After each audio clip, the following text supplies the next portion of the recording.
সব পুজোর আগে কার পুজো হয়? গণেশের পুজো হয়। কতদিন ধরে পুজো করা হয়? 10 দিন ধরে। 11 দিনের মাথায় শোভাযাত্রা করে কি হয়? বিসর্জন হয়। গণেশ আমাদের অনেক কিছু শেখায়। গণেশের মূর্তিও আমাদের অনেক কিছু শেখায়। তুমি জানো কি কি শেখায়? হ্যাঁ জানি। গণেশের বড় মাথা আমাদের কি শেখায়? বড় চিন্তা করো, ছোট ছোট চিন্তা করো না। গণেশের ছোট্ট চোখ আমাদের কি শেখায়? এক মনে দেখো। বড় কান আমাদের কি শেখায়? বেশি বেশি জ্ঞানের কথা শোনো।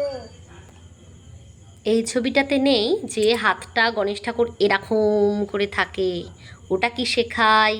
যত বেশি আমরা ঠাকুরকে ডাকবো তত বেশি আমরা ব্লেসিং পাবো।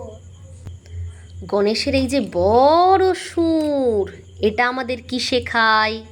খারাপ ভালো সব অ্যাকসেপ্ট করে না। ছোট্ট মুখ, সেটা কি শেখায়? অল্প অল্প কথা বলো। গণেশ ঠাকুরের একদিকের দাঁতটা ভাঙা, সেটা কি বলে? খারাপটাকে ছেড়ে দাও, ভালোটাকে রেখে দাও। একটা স্টোরি বলবো? স্টোরি স্টোরি ওকে, বলো।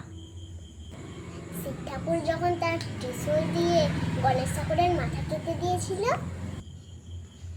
একটা হাতির মাথা কেটে এনে গণেশ ঠাকুরের মাথা হিসেবে বসিয়ে দিয়েছিল। গণেশ ঠাকুর সেই মাথাটাকে অ্যাকসেপ্ট করেছিল। তুমি জানো গণেশ ঠাকুরকে কে সৃষ্টি করেছিল? হ্যাঁ, কে বলো তো? মা দুর্গা। গণপতি বাপ্পা